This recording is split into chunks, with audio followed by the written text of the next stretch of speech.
than minds. We've often been told to keep up with the times, for our skills are not needed. They've streamlined the job and whistle and roll and stopwatch our pride they have wrong. We're the first ones to stop, we're the first ones to die, the first ones in line for That high in the sky, and we're always the last.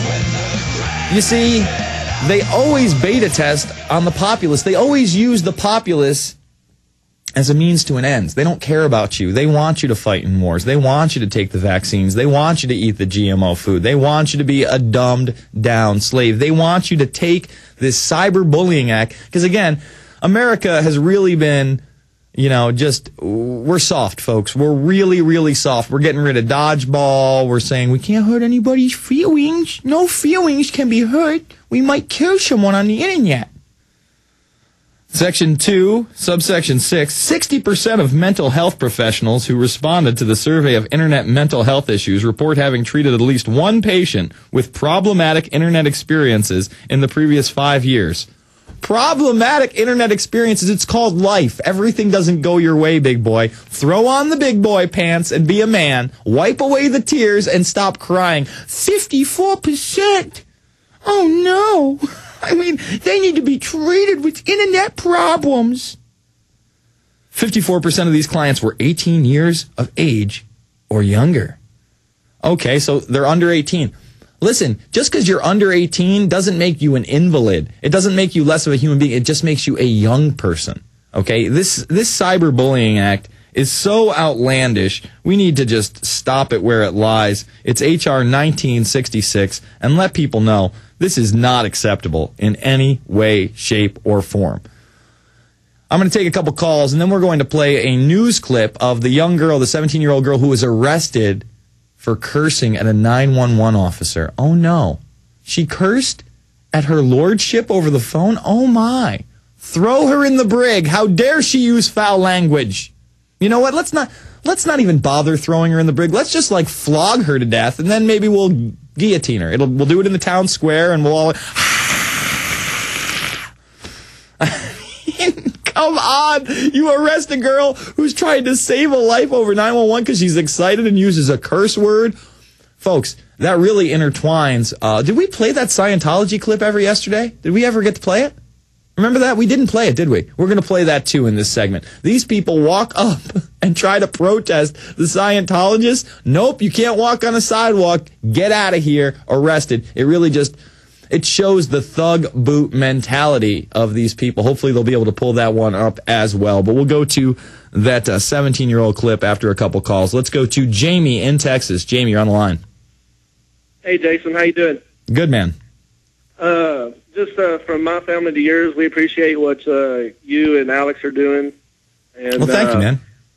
I have a real quick thing. I know there's a lot of calls, but my mom went to a church today on the National Prayer Day.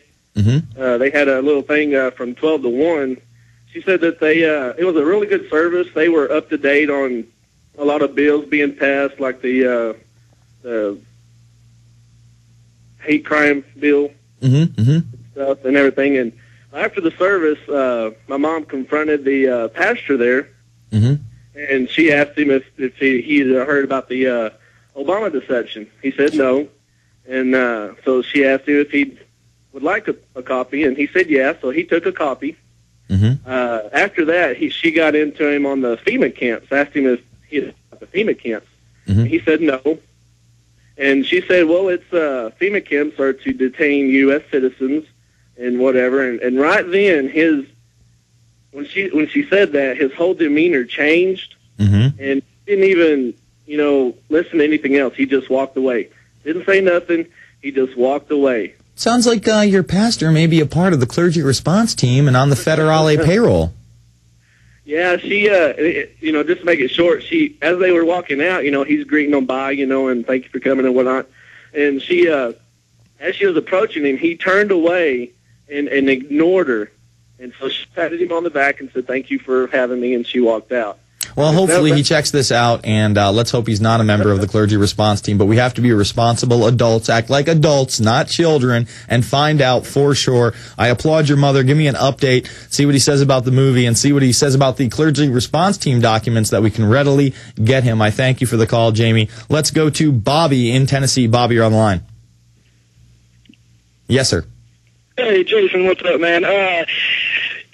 For one, I don't know how aware you are. I was in San Francisco not too long ago, and the Obama deception happened to be on public access there. I didn't know if y'all knew how much of I've actually seen it a couple times on public access in different cities, so that's exactly how I woke up, actually. I was in the hospital in San Francisco visiting my mom and saw it, so that's definitely a good thing. And so wait a minute, you're telling me you're new to this, and just, within the past month or so, you were lying down in a hospital bed? And you saw the Obama deception? No, it was my mom. I was visiting my mom in the hospital and just flipping through the channels in San Francisco, visiting her, and Obama deception pops up on public access. It was maybe 2 months ago or so, and that's how I got introduced to all this. And, it's one of those things where I think that, I was always very open-minded and knew what was going on, but people get so turned off just because they think, oh, well, the people in Washington are just so, nasty and dirty that people don't realize to the extent of what's going on. But the other point I wanted to make was that I've noticed, this is on a lighter note, I've noticed you and Alex having a sense of humor where people need to look up Bill Hicks. I know you know who Bill Hicks is, and, early 90s, comedian who, made a lot of great points on... Well, if you don't know, man, Bill Hicks's manager, Kevin Booth, was Alex Jones's best man at his wedding. Kevin Booth went... Yeah, of course. Kevin Booth went on to do American Drugware, of course, but he was actually the editor on a couple of Alex's projects, including American Dictators. And if you watch a really old-school video out there, The Best of Alex Jones, you can actually see him in a suit, with Alex Jones at his wedding. Yeah, we're fans of Bill Hicks here, for sure. No, man, Bill Hicks, and, people definitely need to go check him out just because, he's great comedy, and he hits on a lot of good points. It's even more relevant today, in 2009 than it was in the early 90s. So it's really incredible. But I'll let you get to you other people. Just people need to check him out and just know that. And I also have been getting 50 packs of DVDs, burning the Obama deception, loose change, and going down to Beale Street in Memphis and passing them out and stuff. And I've turned several of my good friends on to, the movement and went to the tea parties. And so, trying to hold it down here in Memphis and let people know what's going on. And, people who will open their mind to it, the truth is a hard thing to escape from. And when people hear the truth, if they're one of the people, you can meet the best person in the world, but, people just have to have that on-off switch that goes, and you can meet the best people, and sometimes they just don't get it, but you get as many people as you can that get it. Yeah, that doesn't mean to stop trying, and I'm loving what you're doing. You're a true info warrior, Bobby. Thank you very much for the call. All right, I want to jump to this clip of this 17-year-old girl, and then we're going to go back to your calls. Remember, we got Joe Bannister coming up in the second hour, and then the third hour we're just going to blitz through news and take your calls. So let's hit it right now, guys. In the downriver city of Lincoln Park every year, people dial 911 more than 14,000 times. And let's make it clear right up front, those emergency calls are generally very well handled. But that doesn't make what happened to Adrian Ledesma any less shocking. I was really scared because, it's my dad, and he fell. He was not supposed to fall like that. His fall was so frightening because he was just 3 weeks out of the hospital where he underwent brain surgery, and suddenly he's on the kitchen floor, unconscious and shaking with a severe seizure. I was scared. I don't know, I was freaking out. So this 17-year-old grabbed her phone and dialed 911. She says she got no quick answers, so hung up and called again. Now, those emergency calls are recorded, but did you know the recording starts even before the call is answered? So you can hear her near panic when again she can't get an immediate answer, blurting out the F word just as the call is picked up.